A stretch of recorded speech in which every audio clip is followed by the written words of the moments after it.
Всем привет!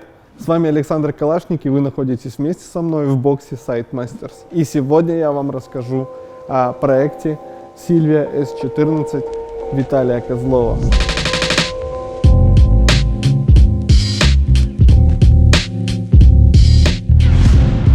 Одним прекрасным летним днем мне пишет Виталий Козлов: я вот хочу дрифтить, я на своей М2 уже все объездил, мне нужна машина с третьей педалью. Хотелось очень сильно М3 Е92 на механике, на палке, но бюджет не позволяет. Есть вот такой определенный лимит, нужно собрать тачку. Из моего автопарка ничего подходящего не было. Я ему предлагаю, надо искать машины, покупать стоковую и дорабатывать как раз в этот бюджет, и получится.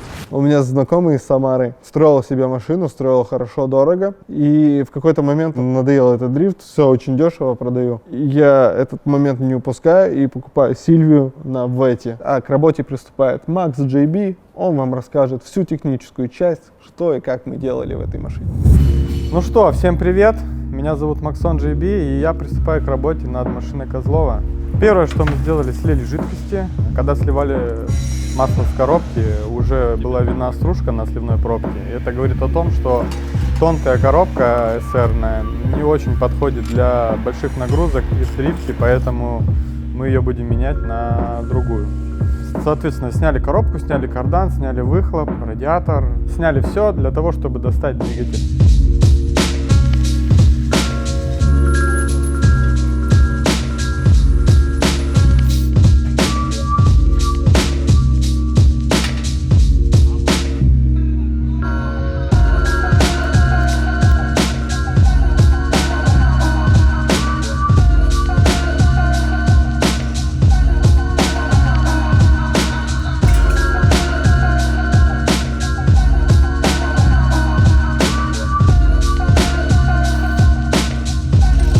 После того, как мы достали двигатель, мы его благополучно отдаем нашему мотористу Антону для дефектовки, разбору, ну и, соответственно, ремонта, если он понадобится. Во время того, как Антон занимался двигателем, мы решили заняться оптикой задней. Так как у нас уже была оптика, новая D-Max, мы решили ее установить, потому что старая оптика была вся потресканная, мутная, и новая D-Max будет смотреться куда лучше. После того, как уже в машине не было ни коробки, ни двигателя, я начал ремонтировать подвеску. Поменяли стойки, амортизаторы передние и задние, на BC Racing. Почему BC Racing? Ну, потому что Калаш уже очень давно на них ездит, они нам нравятся. Они не сильно бюджетные, но зато прекрасно себя показывают в дрифте и даже просто в обычной городской езде. Старые стойки стучали, даже потекли, и поэтому они отправляются на выброс.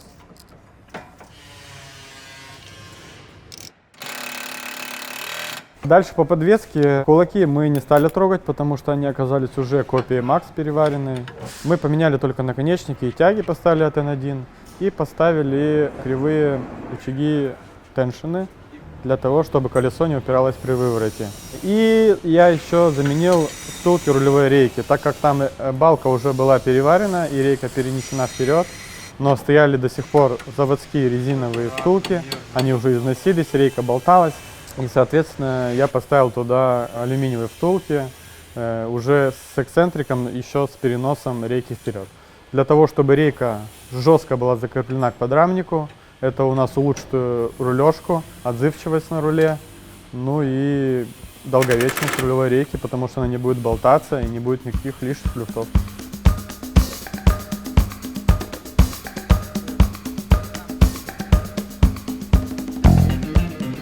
Были заменены ступицы на новые, потому что старые уже гудели. Шумит, да?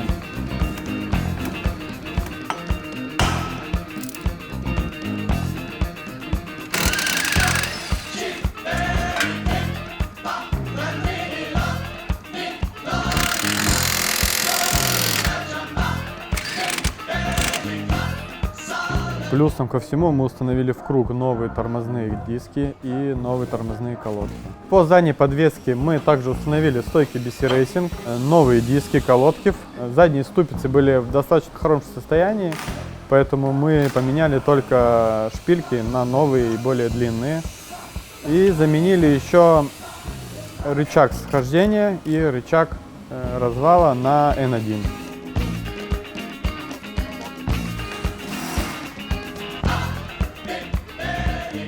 Дальше я приступил к разбору редуктора. На машине стоял редуктор с блокировкой, но с приводами 3 по 2. А как мы знаем, 3 по 2 не очень-то и надежные привода, поэтому мы его поменяли на 5.1. Соответственно, я разобрал редуктор, перебрал блокировку, помыл, отмыл и собрал все назад, залил свежее масло и установил в автомобиль.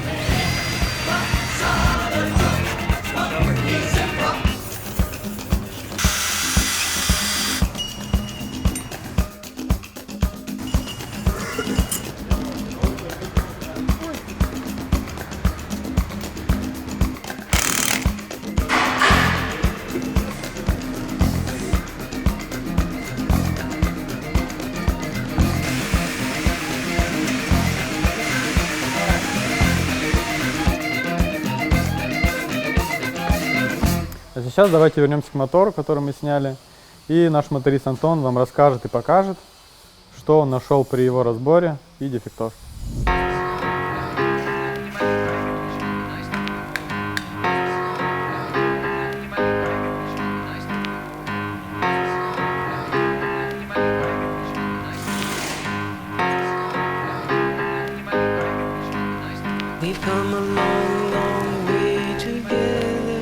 Маслозаборник вот такой вот интересный. Сварщики, что там, как скажете? Нормально вообще нет. Ну и на герметике должна быть на прокладочке.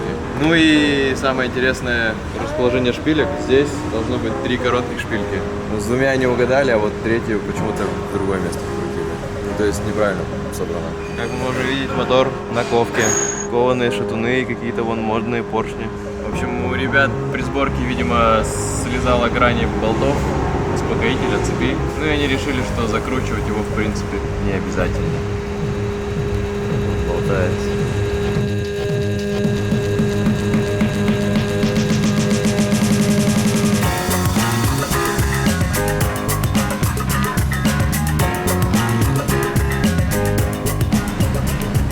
Сняв поддон, мы обнаружили повреждение противоотливных шторок. Надо будет поменять.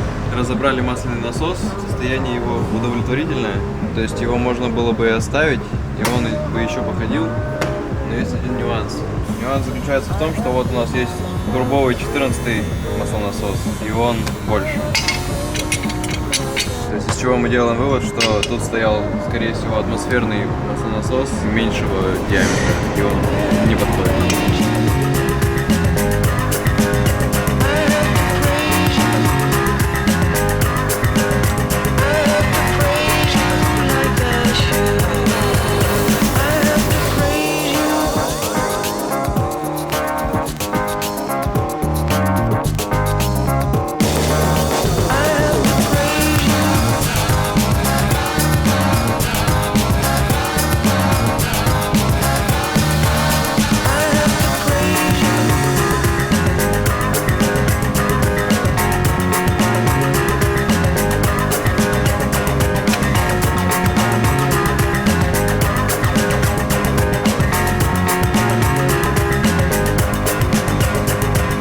Разобрали мы мотор с белой четырки. Из дефектов самое главное, что мы выяснили, вот вкладыши.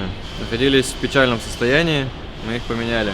Далее, что мы еще выяснили? Был большой износ компрессионных колец. Зазор увеличен больше, чем в 2 раза, и это не походило бы. Их мы тоже сейчас меняем на новые поршни Manley с новыми кольцами. Так, в целом блок у нас хороший, весь ровный, фон присутствует. Нужно просто поменять вкладыши, поршни, все будет хорошо. Это вот из механических повреждений. Так, было очень много косяков по сборке, много где отсутствовали прокладки, было собрано просто на герметике, мотор полный герметика. Установим все прокладки, соберем все качественно. Я собрал поршни Manley с шатунами Manley, на новых пальцах Manley и стопорных кольцах. А теперь я буду ставить кольца.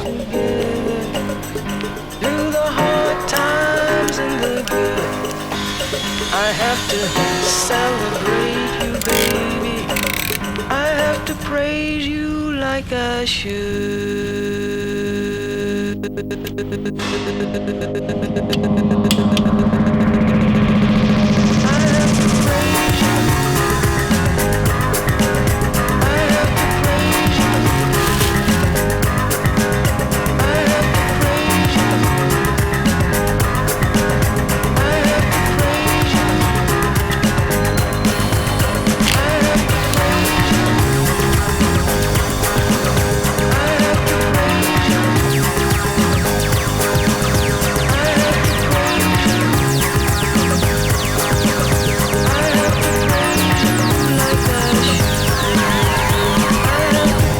В общем, у нас ситуация, что Виталик Не маленький. не маленький. 105 килограмм и рост 2... сколько? 198. 198, да. Ну еще на кроссовочках точно двушечка. И он не помещается, У меня жопа он люто не не помещается, и жопа не Потому что я не помещается. жирный. просто Да, ты большой. себя не успокаивай. Здесь еще что? Неправильно сделаны Ну, они эти сделаны крепления. довольно странно, они типа полу по приложению Джейс. Но в принципе мы его еще ниже сможем усадить, да? В теории, да. Пока что мне это все очень не нравится. Тут пахнет старым Жигулем, тут неудобно. И при этом очень дорого. Понял? Это пиздец. Что это? Да. Это меня на руль развели просто, по факту поставили. Типа нужен новый руль. Говно. Нужен новый руль. Эй, торпеда тоже не очень такая. Все, выходи, пожалуйста, что ты сейчас тут пройдешься. Виталий, у меня вопрос. Как тебя занесло в дрифт? Вся моя вообще история съемок, может кто-то не знает, я снимаю ролики с тачками, ну, в машинах есть душа, и я это, короче, люблю, и было много ситуаций жизненных, когда была депрессия, и я брал камеру, с кем-то договаривался, шел снимать тачку, и мне прям было хорошо, когда я был вокруг тачек. Как-то так получилось, что точнее, я в основном снимаю какие-то такие элитные тачки типа М-ки, АМГ, всякое, ну, я не знаю, как-то вот так получилось. И появилась мода, что если машина спортивная заднеприводная, она должна дрифтить. Хотя дрифтеры скажут, что это вообще не дрифт, это пауэрслайдинг, это что такое вообще. Мы с этого кайфовали. Я понял, что это элитный дрифт. Есть типа бюджетный, ну хотя тоже фиг его знает, что тут бюджетней. А есть типа дрифт на М-ках, он такой элитный. Я дорос до того, что у меня появилась своя М-ка. Это был долгий там грустный путь, тяжелый. Но это все-таки произошло. И я не могу сказать, что я пипец умею ездить, но я что-то понимаю и понимаю, что хочется по уровню идти дальше. Потому что М-ка ограничена своими возможностями. Ну и плюс ее отчасти жалко. Потому что мы уже далеко не пятачки крутим, мы уже стараемся какие-то и конфиги проезжать. Да, ты не скидывал видос, поэтому, да, короче, там есть много. понимание и на скорости, как ехать. М-ку и жалко, и плюс становится... Хочется ну, больше не- рычагов управления. Ну да, не то, что неинтересно, но как-то хочется научиться ездить нормально, но при этом не мучая дорогую М-ку. И вот поэтому я сижу сейчас вот тут. Я видел 18-й с огромной полкой, а у меня там 17-й и вообще без полки. Не, эти мне не понравились. Мне без сути, я не шарю. Что? Золотые? Нет, они мне не нравятся. Ну вон на Мазде. На Мазе так они 19-е. Понял. Вот тебе нравится.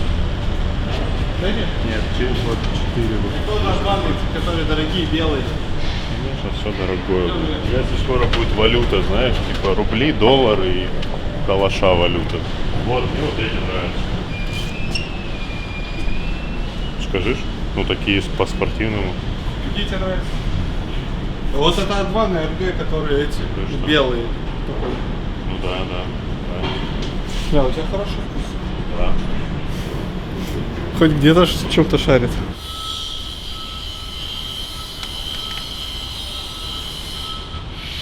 Ну что, мотор собран, коробка переварена, можно все устанавливать обратно.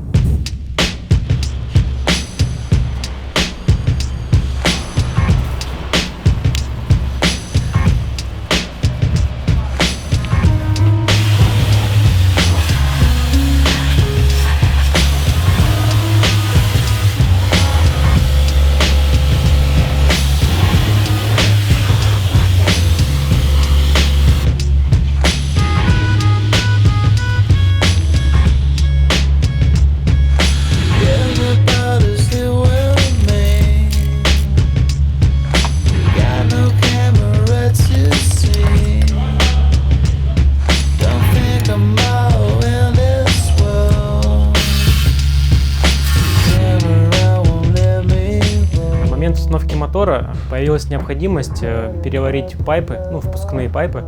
Вот. Даже не то, что необходимость, просто предыдущий владелец, кто собирал машину, сделали это не очень качественно. Там было собрано из очень многих кусков, там, на куче силикона. Было принято решение все переварить.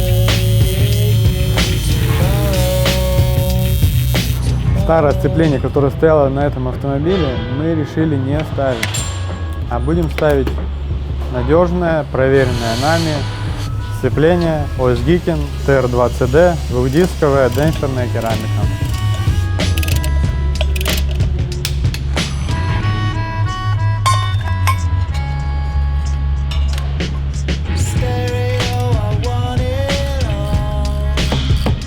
Как я уже говорил, на машине стояла тонкая SR-ная коробка, которая не блещет своей надежностью, поэтому мы будем устанавливать туда толстую РБшную коробку. Так, чтобы переварить коробку, я ее разобрал и отдал колокол на переварку по ней.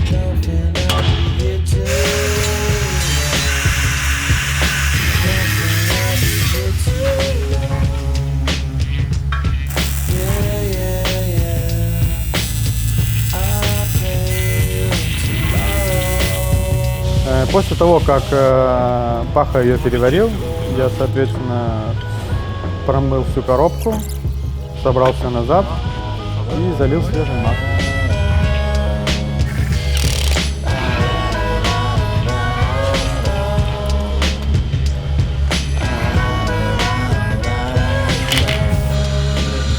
Нам пришлось чуть-чуть подпилить туннель, потому что коробка немного уже, и стандартное отверстие под кулису оно не помещается, поэтому аккуратно вырезаем полукруг, и она залетает.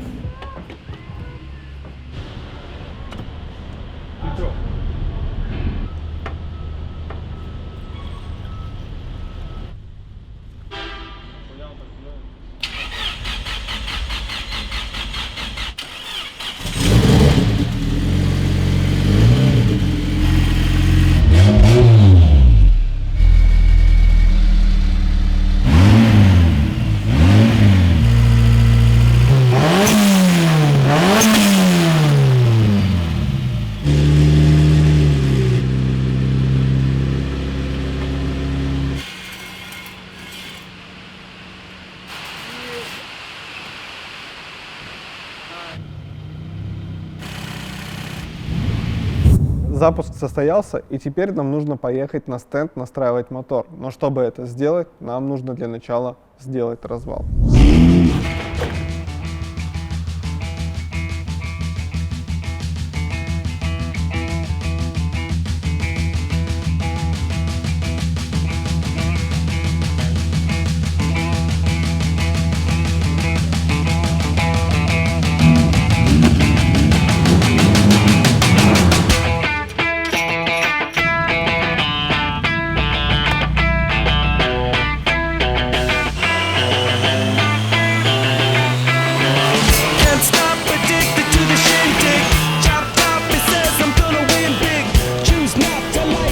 Почему VET считается крутым двигателем, чем простой SR20D? VET более крутибельный. На VET можно организовать себе там 800 сил. Я не скажу, что это будет прям сильно надежно, но это будет намного надежнее, чем простой SR. Потому что на SR надежно, чтобы ездить прям долго и чтобы он не ломался, вот именно на SR20D, на стандартном, 300-330 сил, вот именно это количество лошадиных сил, это будет комфортно для двигателя, и он будет служить довольно-таки долго. А для VET у него пиковая нагрузка может быть достигает 800 сил, это как у Гочи было в прошлых годах, когда он участвовал в RDS-GP на SR-ной машине. Для кованого VET и для любого, в принципе, SR-ного кованого мотора достаточно 400-430 сил, чтобы машина чувствовала себя комфортно и не разрушалась так, как она может разрушаться на 600+, там, на 500+.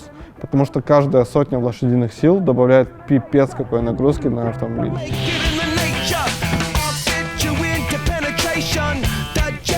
Еще одна большая проблема в постройке этого автомобиля заключалась в том, что Виталий, он довольно высокий человек, то есть там 2+, метров, а Сильвия довольно компактный автомобиль. Соответственно, посадить его туда комфортно, это была как бы задачка не из легких. В свой повторный приезд он привез ковш, в который он влазит. Вот с рулем и ремнями проблем не было, а вот с установкой ковша возникли некоторые трудности. То есть, если ставить это все дело по, образно говоря, по приложению, либо на какие-то салазки стритовые, он просто упирался головой в потолок, даже там без шлема, без ничего, просто как бы так вот сидел. Поэтому было принято решение установить ковш прямо на пол, как сделано у Джеймса Дина. Собственно, у него мы посмотрели это решение, то есть как бы именно прям по бложикам я там смотрел, там выглядывал, вставил на паузу, как это все дело установлено. Вот, было срезано полностью с пола все эти усилители заводские и вареные закладные пластины прямо в пол. И, собственно, ковш упал ровно прямо, на пол, образно говоря. Только в такой конфигурации получилось его усадить нормально, так что он, как бы зазор над головой оставался. Ну что, по технической части у нас автомобиль, в принципе, готов. Но был один маленький нюанс. Машина не имеет как такового ключа. Она запускается с кнопки. И двери, можно сказать, не закрываются. То есть ключ, личинок нет в дверях. Поэтому, благо, у нас Сильвий много. И мы с одной из наших Сильвий японской сняли замки. 2 дверных замка и, соответственно, замок багажника. И установили их в машину. Елтыш разобрался с проводкой и установил замок зажигания нормальный с ключом, чтобы не запускать ее с кнопки, потому что кнопка там стояла дешевая, вазовская, вообще для этого не подходящая. И мы решили, чтобы машина была как машина, так как она была, можно сказать, полугородская, чтобы она и закрываться могла, и нормально запускалась с ключа.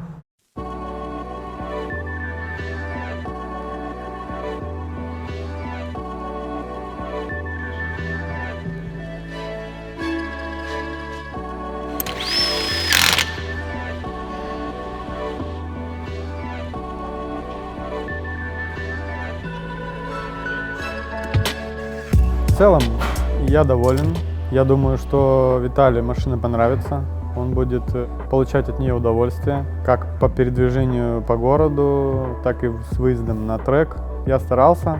Радуйся, езди. Если что-то понадобится, любые вопросы, мы на связи. Друзья, посмотрите, какая прекрасная погода.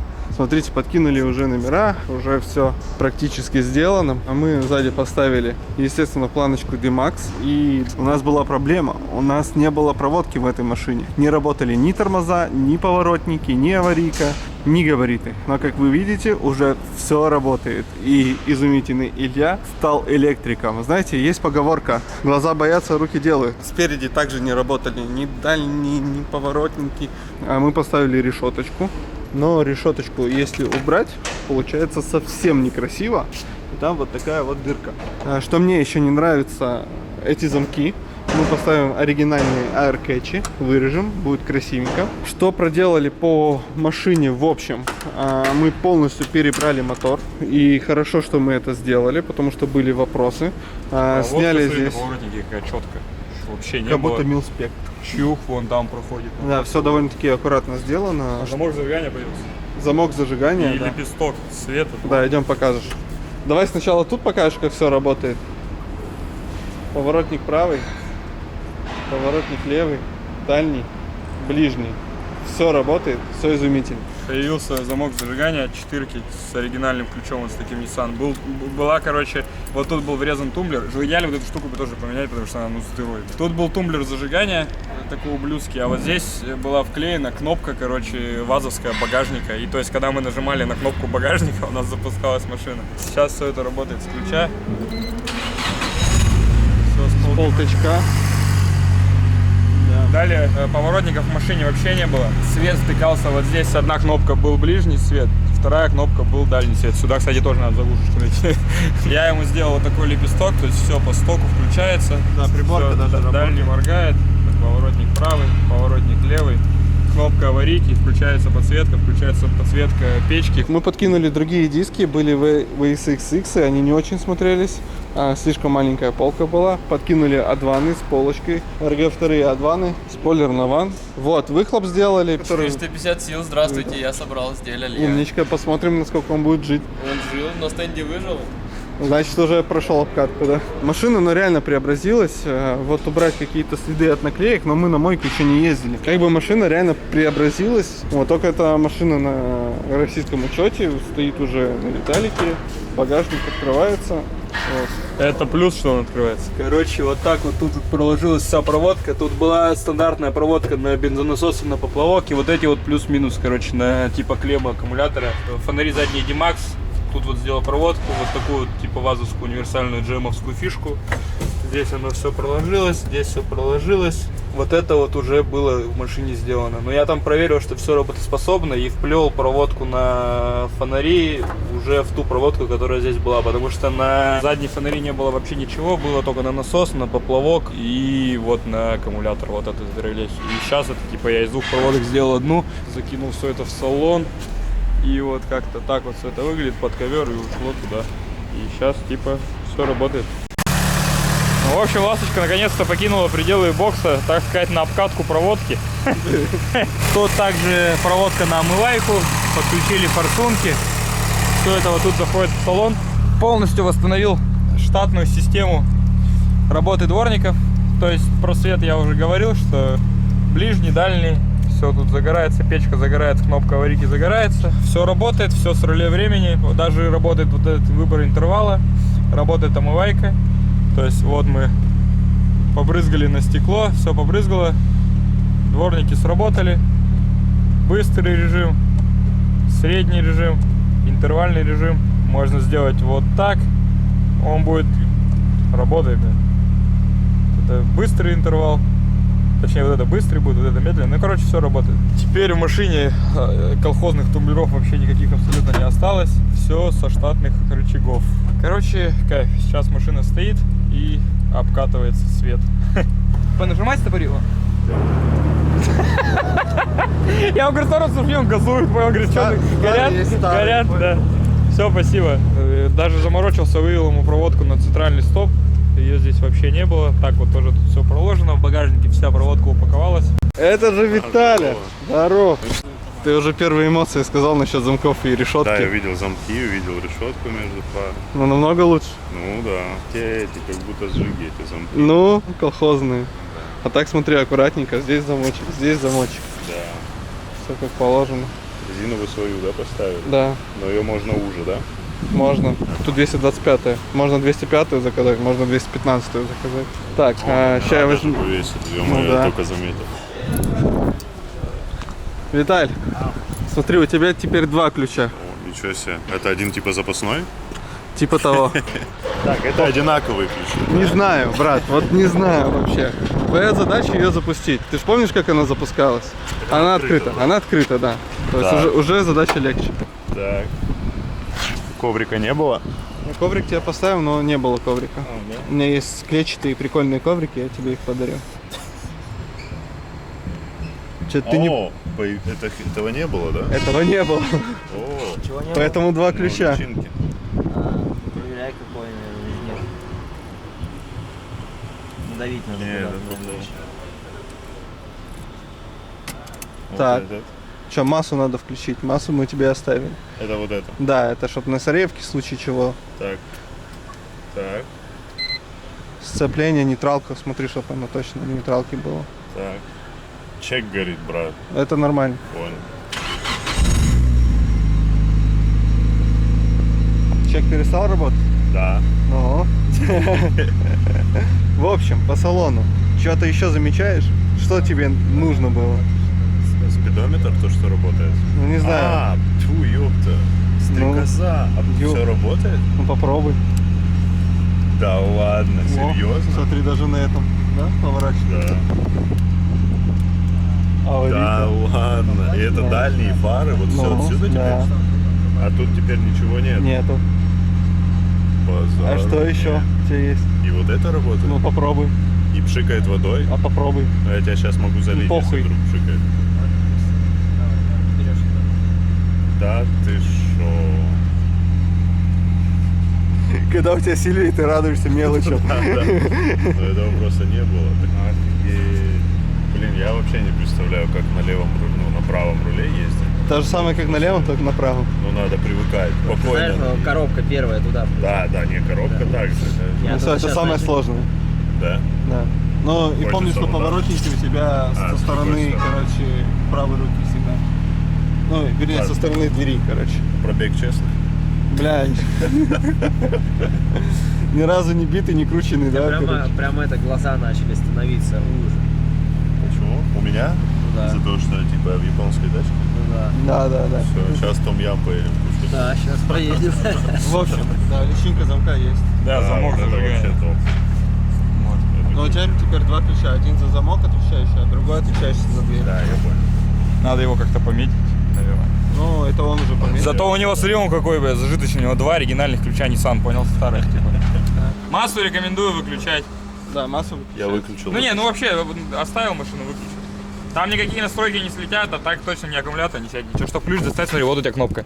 А, Внизу, да. Ее потом привыкаешь. Всё, Нет, я одной рукой. понял.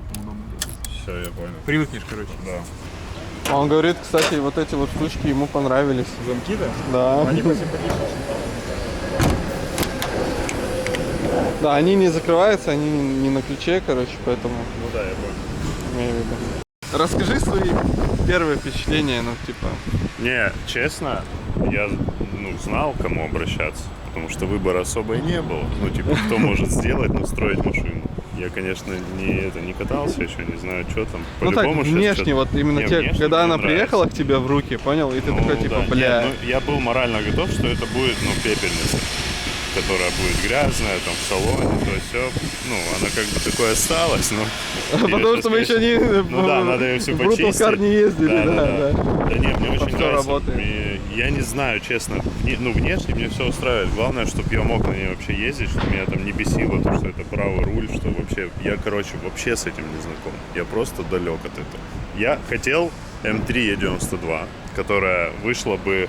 Ну, то есть, купил и все. Но я когда в нее сел, у нее вылезла куча ошибок. Вот эти BMW-шные звуки, я думаю, блин, и что, вот это...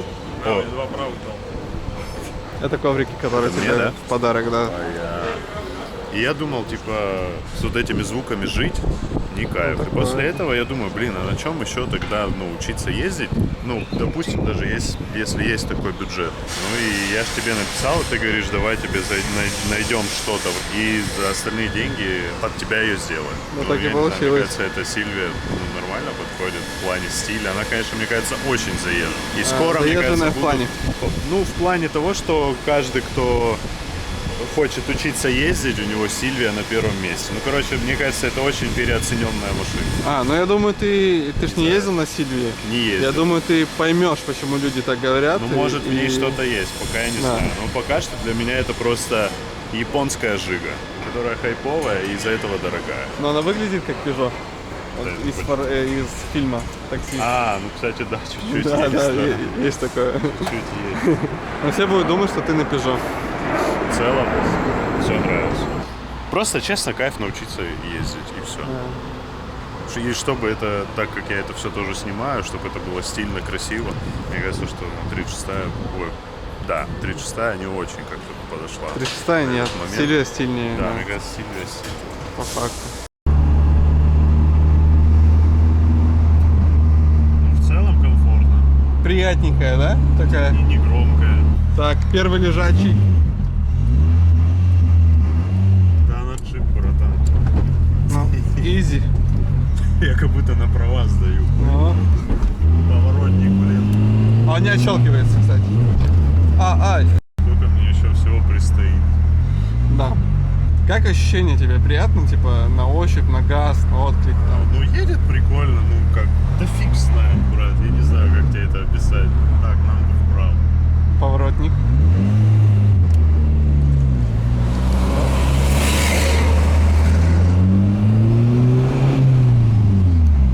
Ладно, снимаешь? Да. Смотри. Страшно. Ну так, непонятно просто, как это себя ведет. О, Rolls-Royce. Да ставь вот туда, нахуй. Не сдал. Все-таки заглох. Что теперь делать, брат? Просто запускайте на сцепление. О, Ламбо. О, Астон Мартин. Ё-моё. Да. По дворам на ней, короче, не повыпендриваешься, понял? Так, это получается получается, она на скорости, да, оставляет? Нет, нейтралка. Ну, Глушишь. можно глушить? Да. Масса. Массу выключаешь и сцепу Скорость, выжимаешь. да, И сцепу. Добро пожаловать в заднеприводный мир, брат. Брат, я в этом мире давно, но добро пожаловать в правый руль, ты хотел сказать. И это корчеводство, или как там, это одно ваше. Вот такая вот машинка получилась, ребят. Don't remind me, I'm minding my own damn business. Don't try to find me, I'm better left alone than in this. It doesn't surprise me. Do you really think that I could care if you really don't like me? Find somebody else, it could be anyone else out there. Don't fret, I don't ever wanna see you and I never wanna meet you again. One thing, when you're angry you're a jerk and then you treat me like I'm worth nothing. Don't fret, I don't ever wanna see you and I never wanna meet you again. It'll happen again, I'll watch it happen over and over again. Так оказалось, что видос мы выпускаем не одновременно с Виталиком, а Виталик уже недели так полторы назад выложил свой видос, как он забирал машину, поэтому вот ссылочка будет вот здесь. Переходим, смотрим. Давайте подведем итоги. Довольны ли мы проектом? Безусловно, да, потому что мы реализовали всю идею и всю задумку Виталика. Мы вложились именно в тот бюджет, который озвучивали на начале этапа строительства данного автомобиля. И очень круто, что мы ни на копейку больше не потратили. Также хочу напомнить, что у нас проводится конкурс большой, огромный, где мы разыгрываем наборы SiteMasters, я их называю паками, другие ребята называют их наборами. А также в этот же пак входит билет, который дает вам возможность выиграть Silvio S14, черную. На данный момент она на покраске. Будет такой же дрифтовый спек, примерно как у Виталика Козлова, только мотор не Vetta, а SR20D стандартный, и там будет около 300 сил. Машина получится максимально крутой. На данный момент дизайн мерча мы еще прорисовываем, дорабатываем. И уже продано около 80 наборов из 1000. Так что поспешите. Номер оставляю в описании. WhatsApp, Telegram, welcome. Я там отвечаю лично и с каждым могу пообщаться на какие-то разные другие темы. Пока наш клиент отдыхает в Грузии, а мы работаем дальше. А вы смотрите наш контент. Спасибо большое за просмотр. Надеюсь, вам понравилось. Ставьте обязательно лайк, оставляйте комментарии под видео и подписывайтесь на канал SiteMasters. Благодаря этому мы развиваемся, чаще выпускаем контент. И как можно больше людей узнает о нашем контенте, он в принципе неплохой. Всем пока.